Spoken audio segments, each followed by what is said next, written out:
Hey, what's up guys? So I put together a list of 20 hints and tips and subtleties and utility moves that really enhances your card magic. In this video I'll go over 5 of them, so this will be part 1 of a 4-part series. Alright, so grab your cards and let's get started.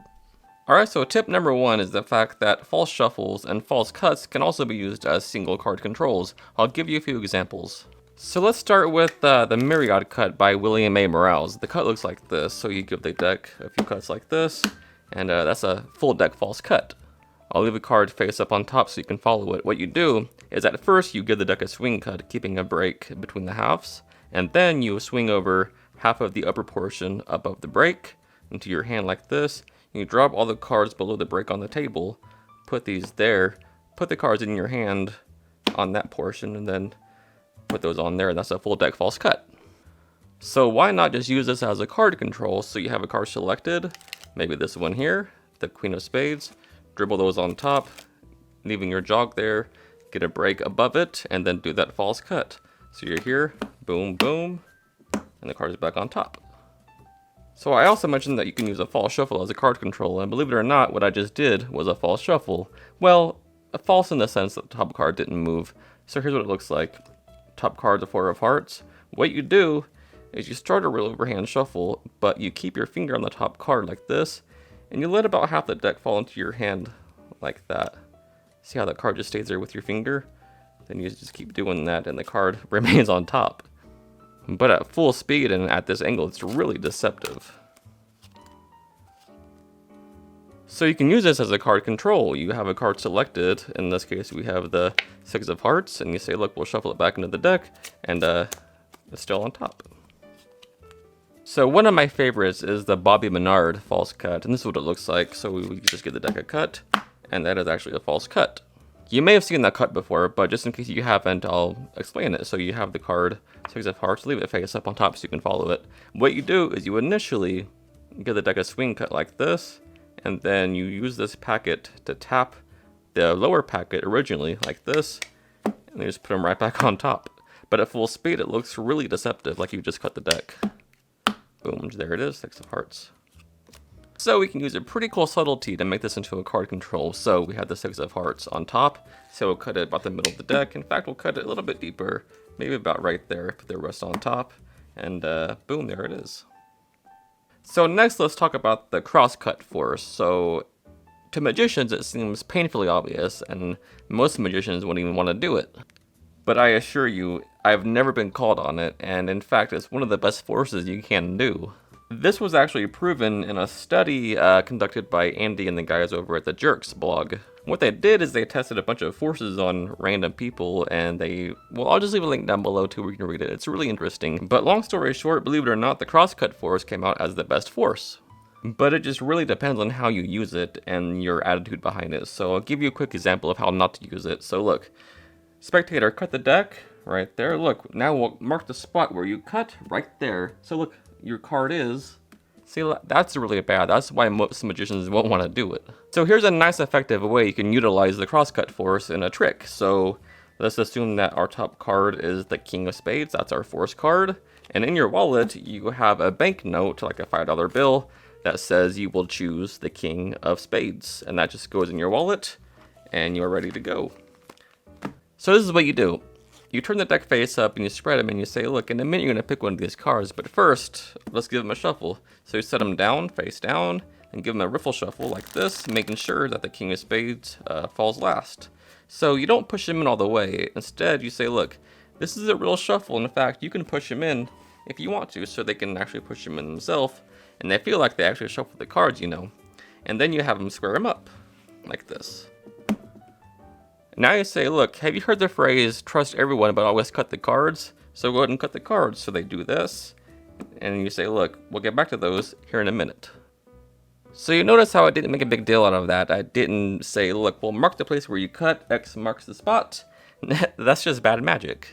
Instead, what you want to do is just casually set them on at an angle and go to something else. This is called time misdirection, and in this case, it'll be that $5 bill. So you go to it and say, look, I'll bet you all the money I have in my wallet that I can find any card in the deck. Alright, so you take the $5 bill out and make sure that doesn't flash first, so turn it around.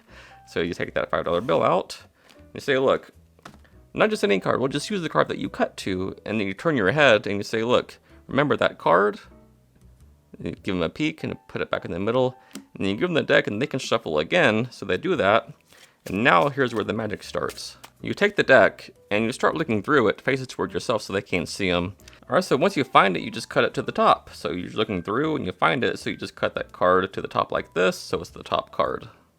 Now you ask them for the first time what was the card that you're just thinking of, and while they're saying that, while they're talking, you prepare for a double lift. In this case, you do a pinky count, boom, boom, like that. They say the king of spades, you turn that double over like this. Oh wait, that's the jack of clubs. I guess you could keep the $5 bill here. But wait, you notice I wrote something on the back. So they turn it over and says, you will choose the king of spades. And then at this point, you take it back, start to put it away in your wallet, and they say, wait, but you didn't find it. Then you say, look, I guess I gotta work for my money. So you wave it around, do a magic gesture, snap, and that's the king of spades. And trust me, guys, this always kills them, and it doesn't matter. They just feel like they shuffle the cards and they cut to any card. They shuffled again, and it's just an impossible trick. So another nice way to use the crosscut force is with the Hindu shuffle. So the force card is on top, the ace of spades, and what you do is you turn the deck face up. And you start a Hindu shuffle, and you just ask them to say stop anywhere.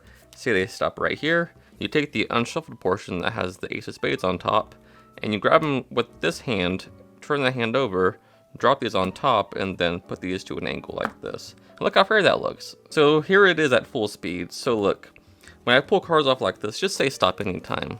Right there, look, we'll put those right there, and I'll get back to those here in a minute. I mean, that just seems so fair, especially when you lift these up and show them the card. Boom, remember that card gets lost back somewhere in the middle. So a move that I think doesn't get used a lot is the glide, and I'll show you a way that you can really make the glide shine. So you have them shuffle the deck at first, and once they're done, you have them put it back on the table.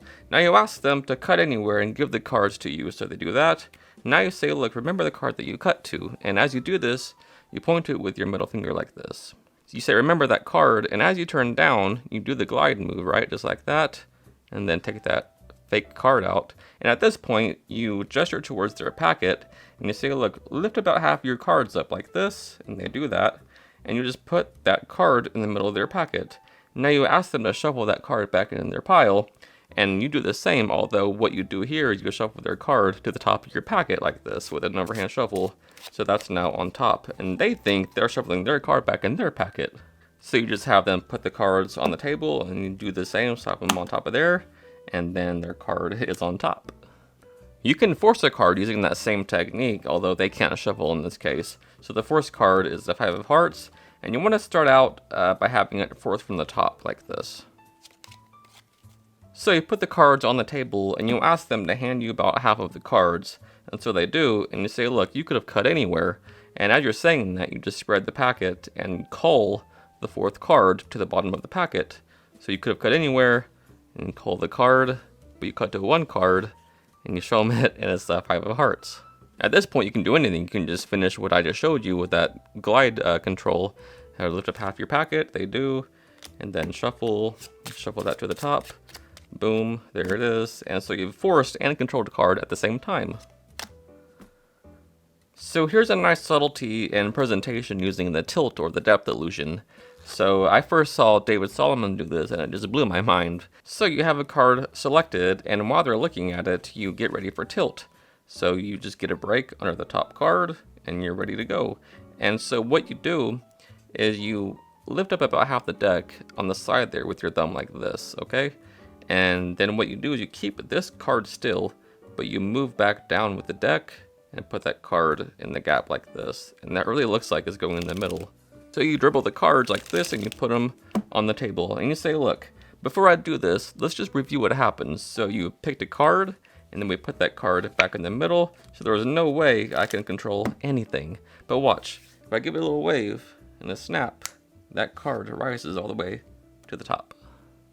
So number 5 is a really cool move by Simon Aronson called Head Over Heels from the book Try the Impossible. Here's what it looks like. So we can just cut to a card, maybe a little bit deeper. That could have been any one of these cards, but we'll just take the first face down card we come to. So remember that card there. All right, gets lost back somewhere in the middle of the deck. We can even give it a cut too. All right, so just focus on your card. and just focus on the color. Getting a red card, maybe a low card. I think it's a heart, maybe the 2 of hearts. Now look, we can take it a step further. Imagine your card. I just pluck it out of the deck, turn it face up, and put it back in. Sounds impossible, but watch. You can see that the 2 of hearts is actually face up in the deck. Okay, so that's just a cool reverse that he calls head over heels. And you don't have to force a card, you can just have them cut a packet face up and you can still do it. So what you do is you spread the face up cards and you cull any random card in the spread, and once you get to their cut card, the face down card, you show it to them like this, right? And then when you come back down, you just load that card on top of the cold card like this. So that goes there. As you close up, that becomes second from top there. So when you turn it over, it's just right there. So you can cut the deck at this point, and now the card will be face up in the middle. But the fact that it's the same actions as the cut deeper force, why not force the card?